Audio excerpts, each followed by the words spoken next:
The 23rd day of October in the year 2007 forever changed the life of Margaret Sullivan, a 72-year-old retiree who was walking along the beach in Cape Hatteras, North Carolina. During his morning walk, something bright caught his eye among the debris that the previous week's hurricane had washed ashore.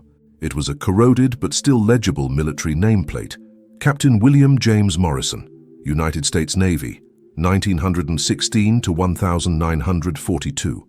Margaret had no idea that she was holding in her hands the first clue to one of the greatest naval mysteries of World War II. The discovery of this plaque would trigger an investigation that would reveal military secrets guarded for more than 6 decades and completely change our understanding of covert naval operations during the war. 3 days after Margaret's discovery, a team of Coast Guard divers located the wreckage of a military ship just 200 yards offshore. What was supposed to be a routine operation to identify ancient wreckage turned into something extraordinary when divers found the virtually intact hull of a Fletcher-class destroyer. The exceptional preservation conditions have surprised even the most experienced experts in maritime archaeology. The ship had remained buried under decades of ocean sediment, protected from the severe corrosion that would normally destroy a vessel after so long submerged. When the serial numbers were deciphered, the discovery became even more intriguing. It was the USS Phantom, officially listed as lost in action in Pacific waters in December 1942. Official documentation on the USS Phantom has always been sparse, even by wartime safety standards. In the Navy archives, it was stated only that the ship had been assigned to a special mission in the Pacific Theater of Operations under the command of Captain William Morrison. The final report, dated December 15, 1942, stated laconically, USS Phantom and all its crew presumably lost during engagement with enemy forces. Exact location classified. For decades, relatives of the 185 crew members never received detailed explanations about the fate of their loved ones. The wives received the traditional killed in action notifications, but without details about circumstances or location. This lack of information has always puzzled military historians, especially considering that other ships lost around the same time had much more complete documentation. The discovery of the ship on the East Coast, when it should have been at the bottom of the Pacific, raised immediate questions about the veracity of the official records. Dr. Richard Hayes, a naval historian at Duke University and an expert on World War II covert operations, was contacted by the Department of Defense to assist in the investigation. Hayes had devoted 20 years of his career to studying discrepancies in naval records of the war, and the case of the USS Phantom fit neatly into a pattern he had been observing. Ships officially lost in the Pacific, but with evidence suggesting operations in the Atlantic. There was something systematic about these inconsistencies, Hayes would later explain. These were not simple bureaucratic errors. These were deliberate alterations of records made by people with high-level access to military archives. The presence of the USS Phantom off the coast of North Carolina suggested that the Navy had withheld information about domestic operations during the war. The ship's exceptional state of preservation allowed investigators to explore compartments that would normally be destroyed after decades on the seabed. In the captain's cabin, they found a sealed safe that had resisted the salt water. Inside, they discovered Morrison's personal documents, including a diary he kept secretly during his last weeks in command. The first pages of the diary revealed disturbing information about the true nature of the mission of the USS Phantom. Morrison wrote about special shipments and unidentified passengers that would board in Norfolk, Virginia. In an entry dated October 21, 1942, Morrison noted, "I have received sealed orders today. A real destination still unknown to the crew. Something about this mission is not right. The men in the Naval Intelligence Office were very specific about keeping absolute secrecy, even from my senior officers." The discovery of this diary would be just the beginning of revelations that would question decades of official history about naval operations during World War II. Captain Morrison's diary revealed unsettling details about the days leading up to the disappearance of the USS Phantom. In the entry of October 25, 1942, Morrison wrote about a secret meeting at the Naval Department in Washington. According to his notes, 2 intelligence officers, identified only as Colonel Brooks and Commander Sterling, informed him that his mission involved transporting highly sensitive scientific materials from the East Coast to an unspecified military installation in the Pacific. What intrigued Morrison most was the officer's insistence that not even his immediate superior, Admiral Patterson, should be briefed on the details of the operation. "This is a compartmentalized operation at the highest level," Morrison noted. They emphasized that any leak of information would be considered treason and punished with the utmost severity of military law. The top-secret nature of the mission made Morrison visibly uncomfortable, as evidenced by his words, "In 26 years of service, I have never received such restrictive orders." Dr. Hayes' investigation into the Department of Defense files revealed that both Colonel Brooks and Commander Sterling were ghost figures in military records at the time. No records of birth, military training, or previous assignments existed for either of the two officers mentioned in Morrison's diary. Hayes found that their names appeared only in documents relating to a dozen highly classified naval operations between 1941 and 1943. It was as if these people had only existed to conduct specific operations and then disappeared from the official records, Hayes noted. More intriguing still was the discovery that all of the ships involved in these operations, shared by Brooks and Sterling, were eventually listed as lost in action under vague or questionable circumstances. The USS Phantom was just one of 7 ships with this mysterious connection, suggesting a large-scale coordinated operation that had remained hidden for decades.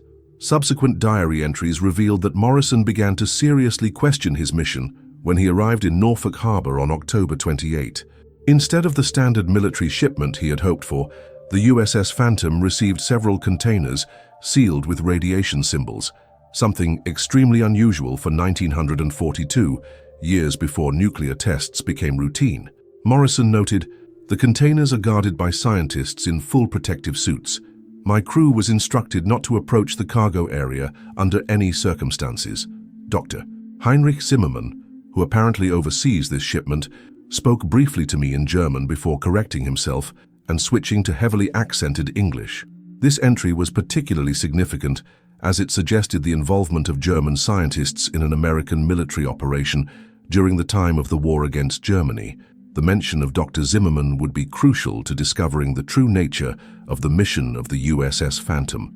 The search for information about Heinrich Zimmermann led investigators to declassified files from Operation Paperclip, the secret American program that brought Nazi scientists to the United States after the war.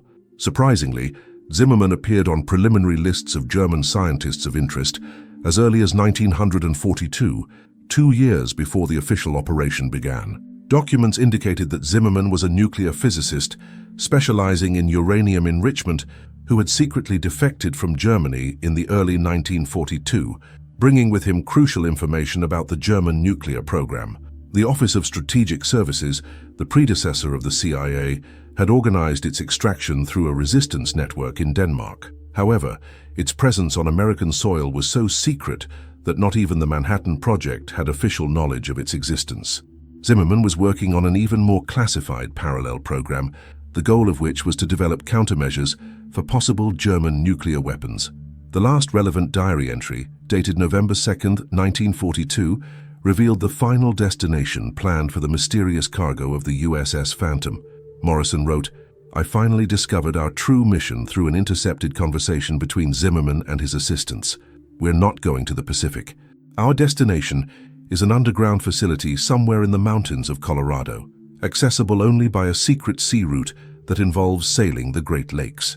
The material we are transporting is apparently highly enriched uranium that Zimmermann brought from Germany, along with detailed German nuclear reactor blueprints." This revelation explained why the USS Phantom had been found on the Atlantic coast instead of the Pacific. The ship had been rerouted to a top-secret domestic mission that involved transporting captured German nuclear materials, but something had gone terribly wrong during this operation, resulting in the ship sinking and the disappearance of everyone on board, including some of the most valuable nuclear secrets of World War II. The investigation into Dr. Heinrich Zimmermann led to a shocking discovery in the archives of the Library of Congress.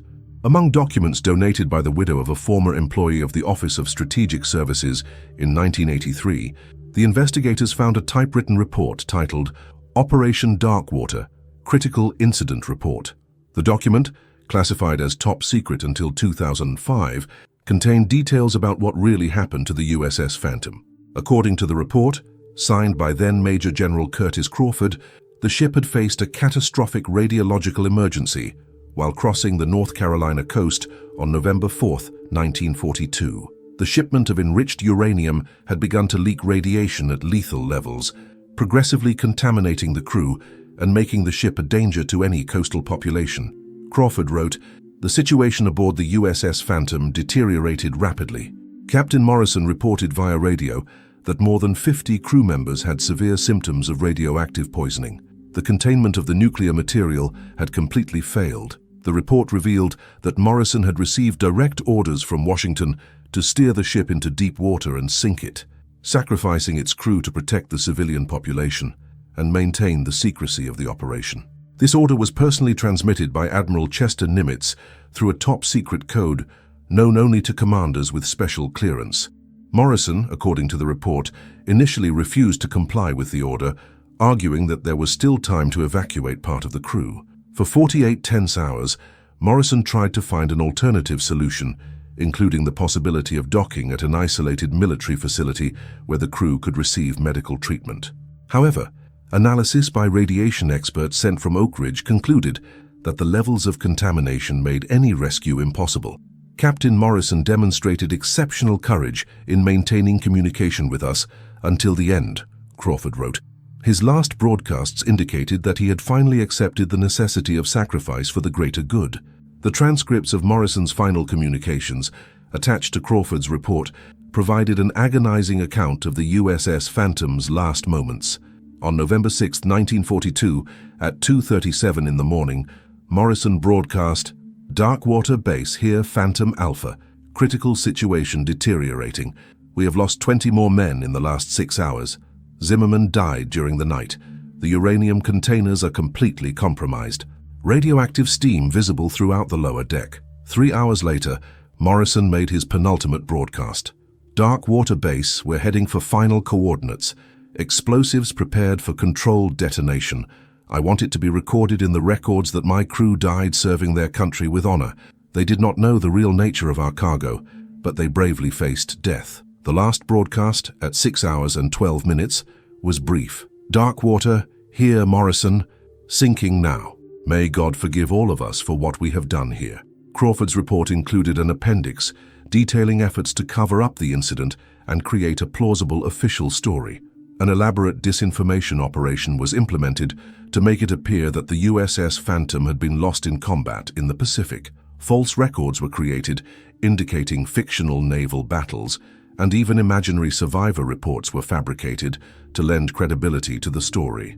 Relatives of the victims received standardized killed-in-action notifications, while posthumous medals were awarded to maintain the appearance of conventional military heroism.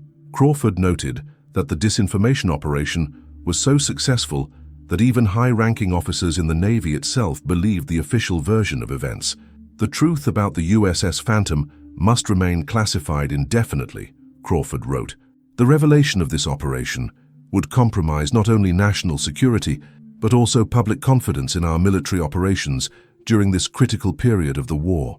The most disturbing finding in the report was the revelation that the USS Phantom had not actually sunk in deep water as planned. Due to the unexpected winds and currents, the ship had drifted into shallow waters near shore before final detonation. Morrison, realizing that the explosion in shallow water could spread radioactive contamination along the coast, made a desperate decision. Instead of detonating the charges as ordered, he attempted to beach the ship in an isolated swampy area, hoping that the natural sediments would help contain the radiation over time. The latest radiometer readings indicated that Morrison was able to partially seal the containers before he died, Crawford reported. His decision not to blow up the ship may have saved thousands of civilian lives, but it also created a long-term containment problem that remains unresolved. This revelation explained why the USS Phantom had been found relatively intact after 65 years and raised alarming questions about the levels of radiation that might still be emanating from the wreckage.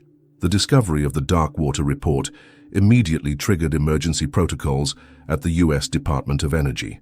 A team specializing in radioactive materials was sent to Cape Hatteras on November 8, 2007, led by Dr. Sarah Chen, one of the country's leading experts on historical nuclear contamination.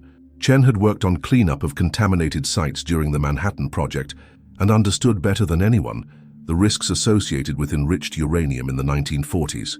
Their first readings on the wreckage of the USS Phantom confirmed the worst fears. The instruments detected significant levels of radiation emanating from the cargo bay, where the uranium containers had lain sealed for decades. It was a miracle that Margaret Sullivan did not develop radioactive poisoning after handling Morrison's nameplate, Chen later reported. The corrosion had concentrated some radioactive isotopes at specific points on the plate, creating extremely dangerous radiation hotspots. Detailed measurements revealed that Morrison had managed to partially contain the radioactive disaster before he died. Chen uncovered evidence that the captain and his surviving crew had improvised a containment system using molten lead from the ship's ammunition and concrete mixed with seawater. This makeshift system had worked remarkably well for more than 6 decades, keeping most of the radiation confined within the payload bay. However, the natural deterioration of the containment materials was beginning to allow for small but consistent leaks. Chen estimated that without intervention, the wreck would become a significant source of coastal contamination within 5 to 10 years. Morrison and his men literally gave their lives creating this makeshift containment, Chen noted. They knew they were doomed by radioactive exposure, but they still worked tirelessly to protect future generations. It's one of the most heroic displays of sacrifice I've ever documented. Chen's investigation into the ship's personal compartments revealed devastating artifacts that humanized the tragedy. In the crew's quarters, she found unsent letters written by sailors during their last days. Seaman First Class Robert Martinez had written to his wife in San Antonio, "Dear Elena, I can't tell you where we are or what we're doing, but I want you to know that I think of you and the baby every day.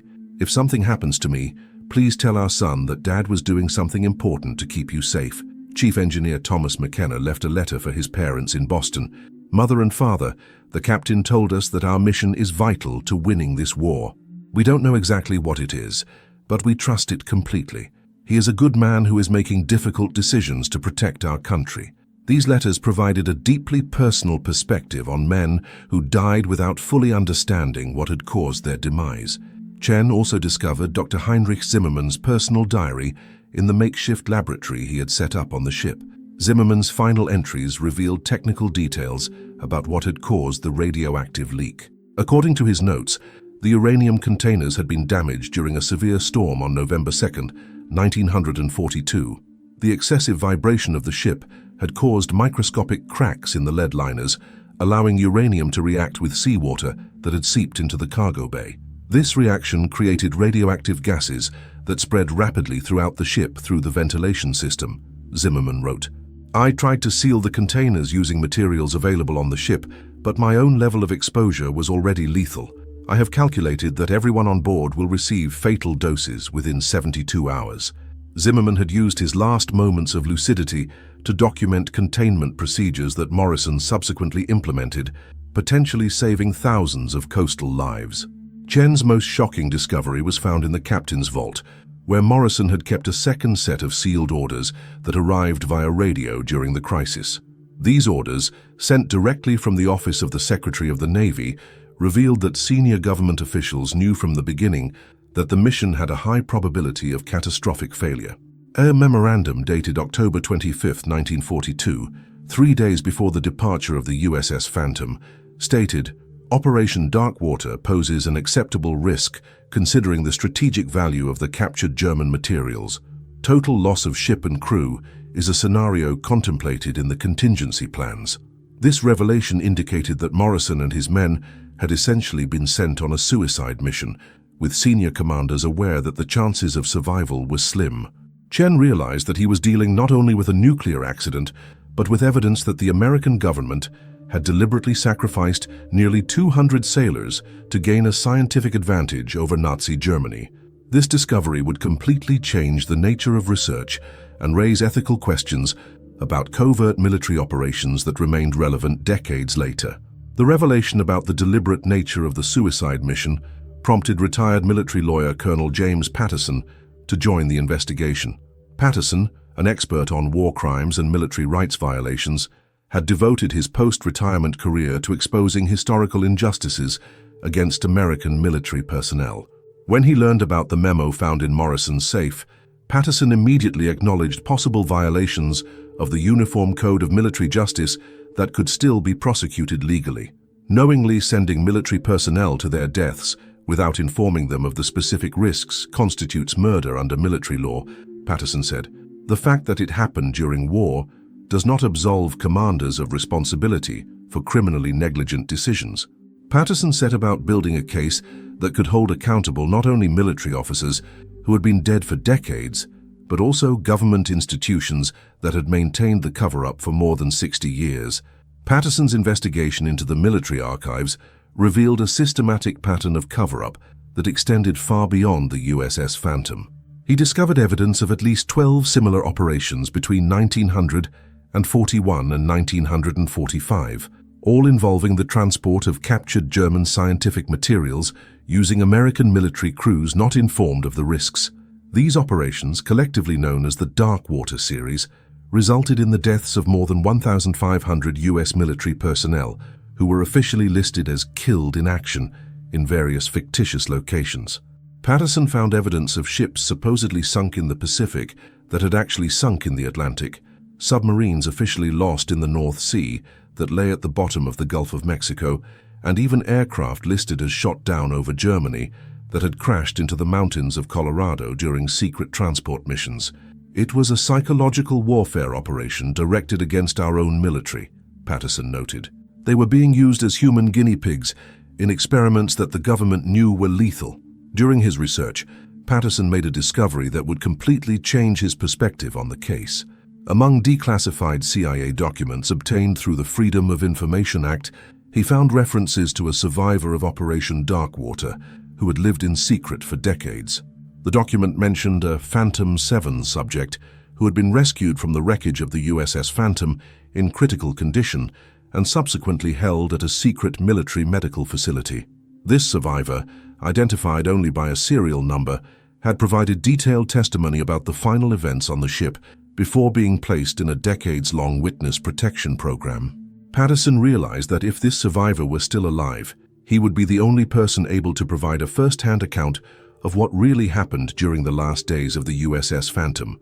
The existence of a living eyewitness meant that the case could go far beyond historical speculation to become an active criminal investigation. The search for subject Phantom 7 led Patterson to a small town in rural Montana, where an 85-year-old man named Edward Ned Sullivan had been living under an assumed identity since 1943. Sullivan, who had been the radio telegraphist of the USS Phantom, was the only crew member who survived the radioactive disaster due to his location in the armored communications compartment during the initial leak.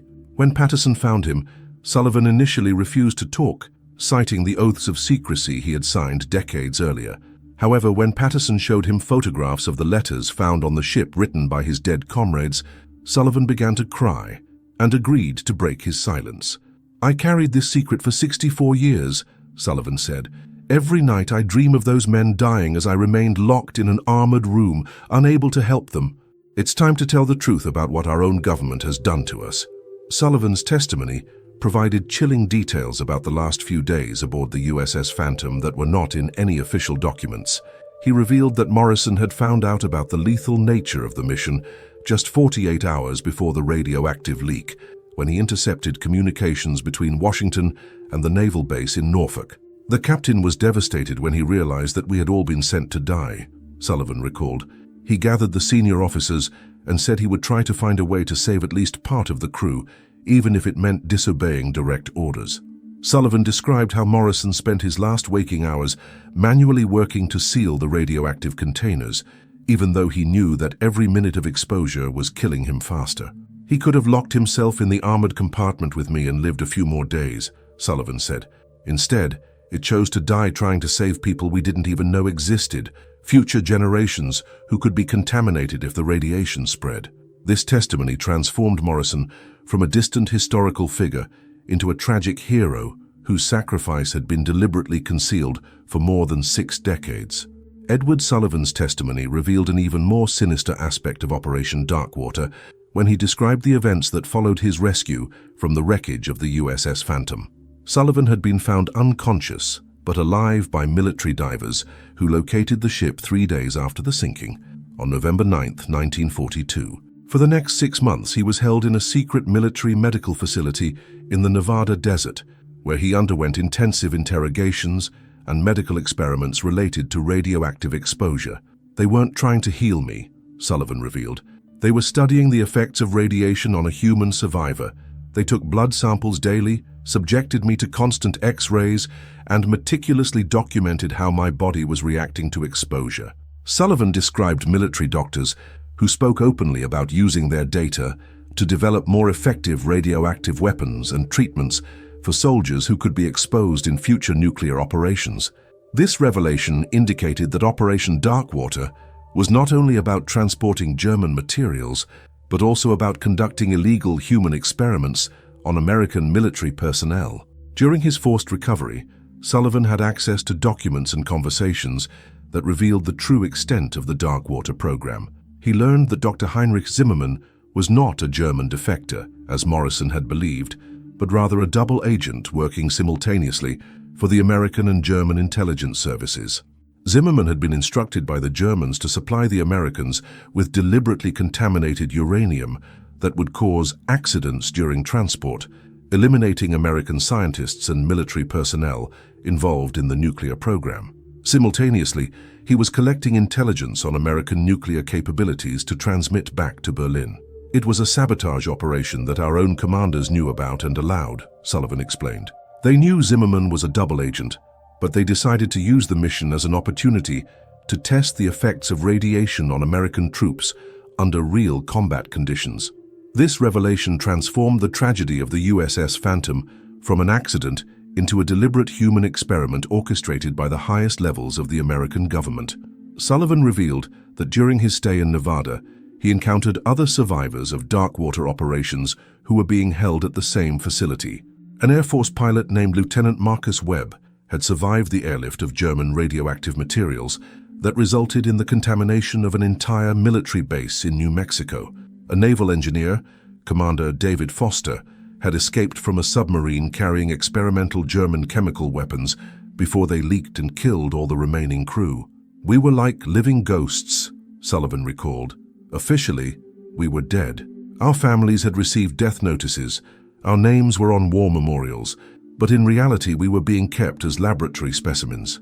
Sullivan described how survivors were subjected to years of medical experiments, psychological tests, and interrogations about their experiences with experimental German weapons.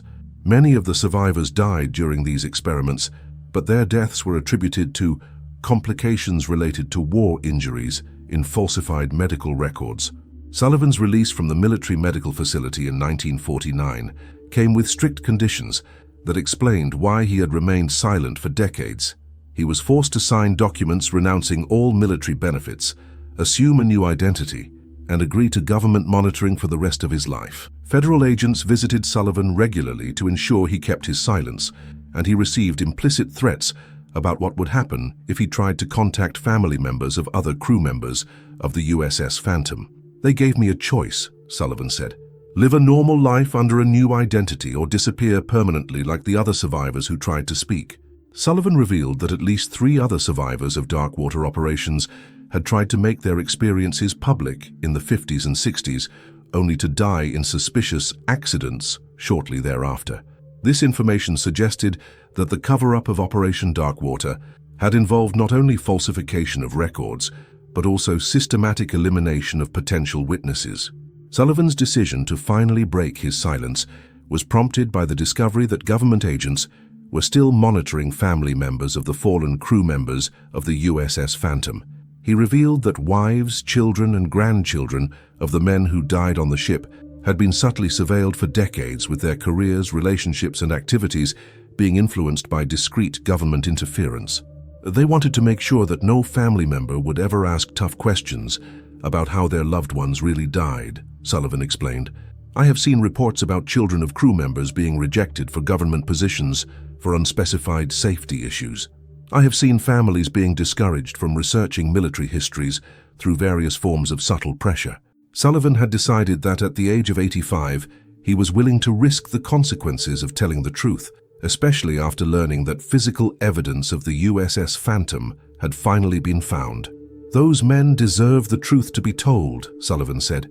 "They died thinking they were serving their country, unaware that their country was using them as disposable guinea pigs in experiments that violated all the laws of war, that we were supposedly upholding." Sullivan's testimony about continued surveillance of families prompted investigative journalist Rebecca Thompson to start her own parallel investigation. Thompson, an expert in exposing secret government programs, spent 3 months tracking down descendants of the crew members of the USS Phantom to document patterns of government interference. Their findings were alarming. Out of 185 crew families, at least 47 had experienced suspicious coincidences over the decades. Michael Morrison, Captain Morrison's grandson and a professor of history at the University of Virginia, had been mysteriously denied access to military archives related to World War II during his doctoral research in 1998. Sarah Martinez Chen, the daughter of sailor Robert Martinez, had lost her safety clearance as an aerospace engineer in 2003 after asking questions about her father's fate during a meeting of ex-combatants. "It was a clear pattern of intimidation and control," Thompson noted. "Any descendant who showed curiosity about their dead relatives faced inexplicable professional obstacles." Thompson discovered that the surveillance of families was coordinated through a program called Family Monitor that had operated continuously since 1943. Documents obtained through leaks suggested that federal agents kept detailed files on descendants of all victims of darkwater operations, including annual reports on their activities, associations, and possible risk of exposure. A retired CIA official who spoke on condition of anonymity said the program had evolved over the decades to include digital monitoring of communications, subtle influence on hiring decisions, and even relationship arrangements through undercover agents. The goal was to ensure that no family ever accumulated enough information to reconstruct the truth about what happened, the source explained. If a descendant started asking too many right questions, steps were taken to distract or discredit them. This revelation indicated that the cover-up of Operation Darkwater had become a long-term domestic intelligence operation that was still active decades after the war ended. Thompson's investigation led to a shocking discovery when she located monitoring files on Margaret Sullivan, the woman who had found Morrison's nameplate on the beach. The files revealed that Sullivan had been placed under surveillance immediately after reporting her discovery to authorities. Federal agents had secretly tested his home for radioactive contamination, intercepted his phone calls, and even infiltrated agents into his social circle to monitor his conversations about the discovery. Even more disturbing, the files indicated that Sullivan's accidental discovery on the beach might not have been accidental. Documents suggested that government agencies had known for years about the exact location of the wreckage of the USS Phantom and may have deliberately allowed evidence to be exposed during the storm to test the effectiveness of their information containment protocols. It was as if they were using Margaret as a guinea pig to see how effectively they could control the narrative if physical evidence was discovered, Thompson said. His discovery was treated not as an archaeological emergency, but as a public relations exercise. During his interviews with family members of the crew, Thompson found evidence that at least 3 descendants had been deliberately recruited by intelligence agencies over the decades, apparently as part of a strategy to maintain internal control over the families. James McKenna, grandson of Chief Engineer Thomas McKenna, had been recruited by the NSA in 1985 after showing interest in investigating his grandfather's death. During his 20-year career at the agency, McKenna had been assigned to projects unrelated to his area of expertise, leading him to suspect that his job was more about controlling him than utilizing his skills. "I realized I was being kept busy and distracted," McKenna revealed. "Whenever I tried to use my security access to research information about my grandfather, I would encounter unexplained bureaucratic obstacles or be redirected to other urgent projects." McKenna eventually left the NSA when he realized that his entire career had been orchestrated to prevent him from discovering the truth about his family. Thompson's most disturbing finding was evidence that the Family Monitor program had been expanded to include genetic and medical manipulation of the monitored families. Documents indicated that descendants of Darkwater victims had been subtly encouraged to participate in longitudinal medical studies purportedly related to genetic predispositions to diseases related to military service. These studies, conducted by research institutes with government connections, had collected DNA and medical data from hundreds of descendants over 5 decades. The real purpose of these studies was apparently to determine whether radioactive exposure of one generation could affect the health of subsequent generations. They were using entire families as a multi-generational medical experiment, Thompson concluded. The descendants weren't just surveilled, they were being studied as biological specimens to understand the long-term effects of the experiments their ancestors were forced to undergo.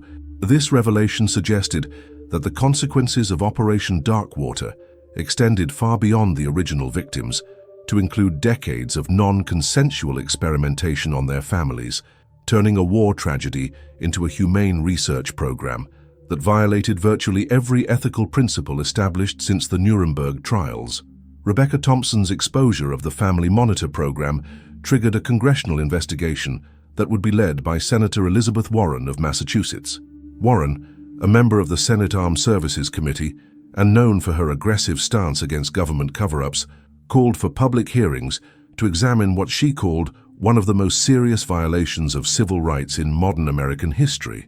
The first hearing, held in January 2800, brought in Edward Sullivan as a star witness, marking the first time in 65 years that a survivor of Operation Darkwater spoke publicly about his experiences. Sullivan's testimony, broadcast live on C-SPAN, shocked the nation when he described in detail the medical experiments he had undergone and the ongoing surveillance of veterans' families. "This is not just about historical events," Warren said during the hearing. "This is evidence that our government conducted illegal human experiments on American citizens and then spent decades covering up these crimes through intimidation and systematic manipulation." During the hearings, evidence emerged that current government officials still possessed active knowledge about Operation Darkwater and had deliberately withheld information from Congress for decades. Dr. Michael Davidson, the current Deputy Director of the Department of Energy, was forced to admit under oath that his agency kept classified files on locations of radioactive materials from World War II operations, including exact coordinates of the wreckage of the USS Phantom. Davidson revealed that the department had secretly monitored radiation levels in the Cape Hatteras area since the 1960s, but had never alerted local officials or the public to potential risks. "We kept watch because we knew that eventually the wreckage would be exposed by natural erosion," Davidson testified.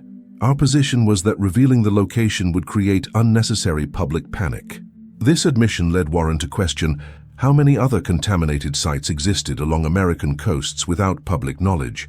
The hearings revealed that at least 23 sites along the Atlantic and Pacific coasts contained wreckage or buried materials from darkwater operations that remained radioactive. Dr. Chen, who had led the initial investigation on the USS Phantom, testified that his subsequent studies had identified contamination patterns that suggested multiple sunken ships with similar loads. "We are dealing with an environmental crisis that has been deliberately concealed for more than 60 years, Chen said. "Some of these areas have radiation levels that exceed EPA safety limits by factors of 10 or more. Chen estimated that thoroughly cleaning up all contaminated sites would cost billions of dollars and take decades to complete. More alarmingly, it revealed evidence that radioactive leaks from some sites had contaminated marine food chains, potentially affecting commercial fish populations along both coasts. The most dramatic testimony of the hearings came from a surprise witness, Dr. Helen Morrison Stewart, Captain Morrison's granddaughter and a medical geneticist at Johns Hopkins University. Morrison Stewart had secretly conducted his own investigation into health patterns among descendants of crew members of the USS Phantom and uncovered statistically significant evidence of genetic anomalies and elevated cancer rates among children and grandchildren of the original victims. "My analysis of 270 families of descendants revealed rates of childhood leukemia 30% above the national average, high incidences of specific birth defects, and anomalous patterns of autoimmune diseases, Morrison Stewart testified. These findings are consistent with multi-generational radioactive exposure that was transmitted through compromised genetic material. His research suggested that the effects of Operation Darkwater continued to kill Americans decades after the original events, turning a historic war crime into an active public health crisis. Morrison Stewart revealed that she had tried to publish her research in reputable medical journals, but faced inexplicable rejections and professional pressure to abandon her job. "I was told by editors that my research was politically sensitive and that publication could affect federal funds for their institutions," she testified. Colleagues who initially supported my work began to avoid collaboration after being contacted by unnamed government officials. Morrison Stewart had realized that even in 2008, nearly 70 years after the original events, the government was still actively suppressing scientific evidence about the consequences of Operation Darkwater. "The truth is that our government didn't just kill my grandfather and hundreds of other men," Morrison Stewart said in his closing testimony. "They created a public health crisis that is affecting thousands of Americans today, and they continue to cover up this crisis to avoid legal and financial responsibility." His testimony laid the groundwork for what would become the largest government accountability lawsuit in American history, involving not only families of original victims, but also entire communities that had been exposed to secret radioactive contamination for decades. The revelations from the congressional hearings have triggered an unprecedented class action lawsuit led by the law firm Brennan and Associates, which specializes in litigation against the federal government. Lead counsel Daniel Brennan had represented victims of previous government medical experiments and immediately recognized the legal potential of the Darkwater case. "We are not just dealing with historical negligence," Brennan said during his first press conference. "We have documented evidence of war crimes, illegal human experiments, systematic cover-up and ongoing harm to thousands of American citizens." The lawsuit, officially titled Morrison et al. vs. United States of America, sought compensation not only for families of original victims, but also for all communities affected by radioactive contamination from Darkwater operations. Brennan estimated that the case could involve more than 50,000 direct and indirect plaintiffs, making it one of the largest lawsuits in American history. Brennan's legal strategy centered on demonstrating criminal continuity from 1942 to the present. He argued that active cover-up and surveillance of families constituted ongoing crimes that precluded the enforcement of statutes of limitations. "When the government actively conceals evidence of crimes and intimidates victims to keep them silent, the legal clock doesn't start ticking," Brennan explained. "Every day they spent monitoring families, every document they classified to hide evidence, every time they denied medical benefits to affected descendants. These are all fresh criminal acts that extend legal liability to the present." This approach allowed Brennan to seek accountability not only for historical events, but also for decades of active cover-up that continued to harm victims. The federal government immediately moved to dismiss the lawsuit on the basis of sovereign immunity, but Brennan countered that war crimes and illegal human experiments could not be protected by government immunity. During the discovery phase of the litigation, Brennan gained access to thousands of previously classified documents that revealed the full extent of Darkwater's operations. The documents showed that between 1941 and 1946, the program had conducted 47 separate operations involving the transport of experimental German materials using undisclosed American military personnel. The total number of direct casualties exceeded 3,200 military personnel, all of whom were officially listed as killed in action in false locations. More shocking still, the documents revealed that high-ranking officials, including future prominent political figures, had full knowledge of the operations. A memorandum dated March 1943, signed by a young naval intelligence officer named Richard Nixon, discussed strategies for maintaining operational security through compartmentalized information and the elimination of problematic witnesses. This discovery implied that future presidential figures had been involved in cover-ups related to Operation Darkwater decades before they took political office. The most devastating discovery was a set of films and photographs found at a military storage facility in Nevada that documented the medical experiments conducted on survivors of the dark water operations. The images, dated between 1943 and 1952, showed conditions that rivaled the Nazi medical experiments for which German officers were executed at Nuremberg. Edward Sullivan was forced to identify himself in several photographs where he appeared connected to experimental medical equipment, being subjected to controlled doses of radiation and undergoing surgeries not necessary to study the effects of nuclear exposure on internal organs. Seeing these photographs was like reliving a nightmare that I tried to forget for 60 years, Sullivan said. They treated us like lab animals, not like American veterans who had sacrificed everything for the country. The images provided unequivocal visual evidence that the US government had conducted experiments that clearly violated the Geneva Conventions and all medical ethical standards of the time. The documents also revealed that Operation Darkwater had been abruptly terminated in 1946, not due to ethical concerns, but because the Soviet Union had begun infiltrating spaces into the program. A series of decrypted cables showed that Soviet agents had obtained detailed information on the location of buried radioactive materials and were planning operations to recover these materials for their own nuclear program. The Cold War effectively saved future American casualties by forcing the program to end, Brennan noted. Ironically, the threat of Soviet espionage was more effective in protecting American military personnel than any ethical consideration on the part of our own leaders. This revelation added a national security dimension to the case, as many of the contaminated sites identified during congressional hearings remained vulnerable to foreign infiltration. Brennan argued that the government's ongoing cover-up not only harmed American victims, but also created national security risks by leaving radioactive materials unprotected in locations that foreign spaces already knew. This line of argument turned the case from a dispute over historical compensation into an active national security issue, forcing the government to confront not only its responsibility for past victims, but also its negligence in protecting hazardous materials that continued to pose threats in the present. The Morrison v. United States of America trial came to an end in December 2009 after 18 months of devastating testimony and evidence that shocked the national conscience.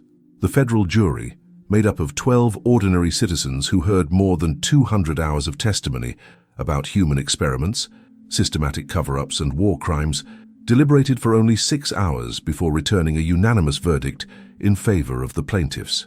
The amount of compensation, $27 billion, set a record as the largest compensation ever awarded against the federal government for civil rights violations. Most significantly, the verdict included a court order requiring the government to publicly disclose all files related to Operation Darkwater and immediately begin cleanup of all contaminated sites identified during the process. Today, justice has finally prevailed for thousands of Americans who have been betrayed by the very government they swore to defend, Attorney Daniel Brennan said after the verdict was read. But no amount of money can give back the lives lost or undo decades of suffering imposed on innocent families. The full disclosure of the Darkwater files in March 2000 exposed the true magnitude of one of the most sinister operations in American history.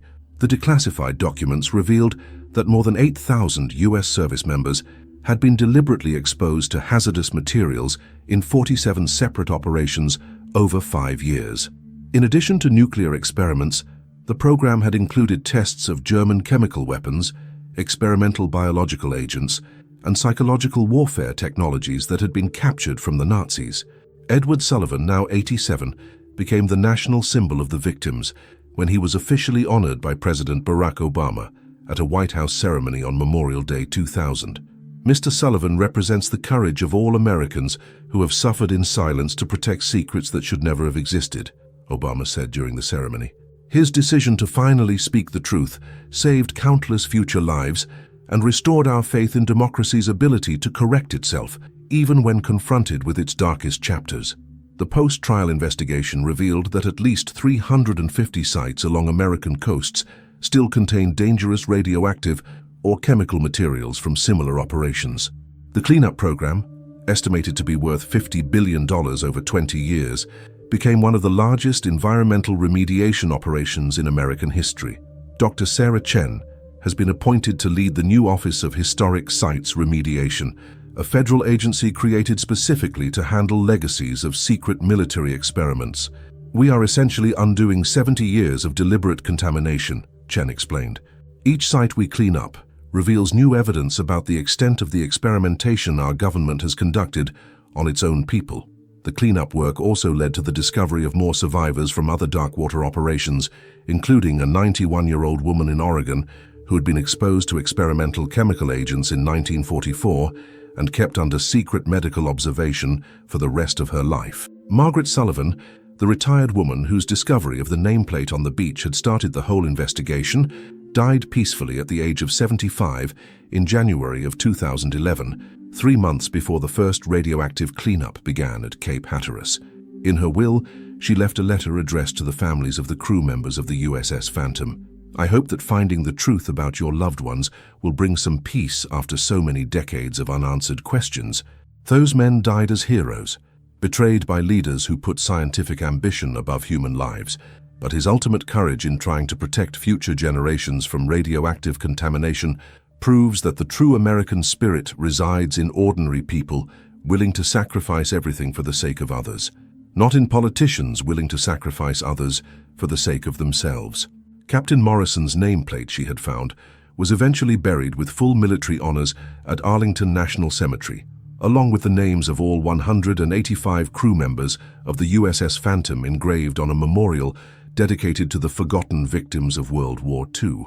The legacy of Operation Darkwater has fundamentally transformed how Americans view government accountability and the price of military secrets. Laws passed by Congress in response to the case established strict new protocols for military experiments, created independent oversight systems for classified operations, and ensured that military families have unfettered access to service-related medical information. Most importantly, the Darkwater Transparency Act of 2011 established the legal principle that government secrets cannot be kept indefinitely when they involve harm to American citizens.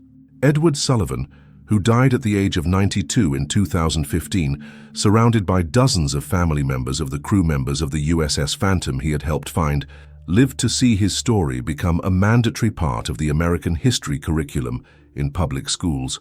The history of the USS Phantom teaches us that true patriotism sometimes requires questioning our own government, Sullivan had written in his memoirs published in 2013. Captain Morrison and his men died trying to protect people they didn't even know about, from dangers they didn't even understand. If we can honor their memory by learning never again to allow our government to treat soldiers as expendable, then perhaps their deaths have finally served the purpose they thought they were dying for, protecting America's future. 68 years after disappearing into the dark waters off North Carolina, Captain William Morrison had finally completed his last mission, to expose the truth that his own government had tried to bury forever at the bottom of the ocean. Today, as Margaret Sullivan walks through eternity and Edward Sullivan rests in peace, the wreckage of the USS Phantom stands as a submerged monument to the courage of men who died defending truths they didn't even know existed. Captain William Morrison never imagined that his last heroic decision to protect the American coast from radioactive contamination would become, 65 years later, the key to exposing one of the greatest war crimes in American history. His nameplate, corroded by time but tough as his memory, has become the symbol that some truths are too powerful to remain buried forever. The story of the USS Phantom forces us to confront an uncomfortable reality.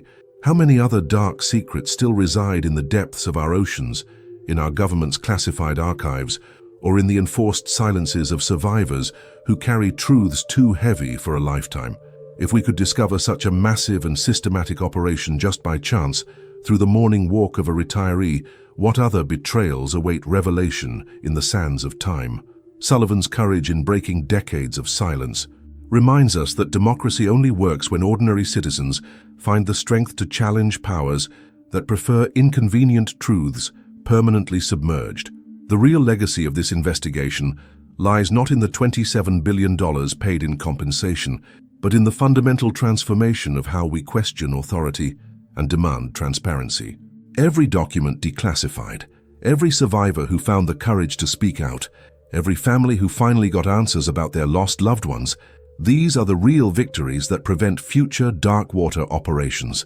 Morrison, and his 184 companions died, believing they were serving their country. Decades later, his death exposed that truly serving America sometimes means protecting it from its own leaders. As you reflect on this extraordinary story of betrayed heroism and triumphant truth, remember that democratic vigilance is not just the responsibility of investigative journalists or courageous lawyers. It is the duty of every citizen who believes that governments should serve people, not sacrifice them. If this investigation inspired him to question official narratives, seek hidden truths, or simply more deeply value the sacrifice of those who died protecting our future, then Captain Morrison has finally completed his ultimate mission: to awaken a new generation of Americans to protect democracy from the betrayals that come from within. Share this story with others who need to know that the truth, no matter how deeply buried, always finds a way to emerge to the surface.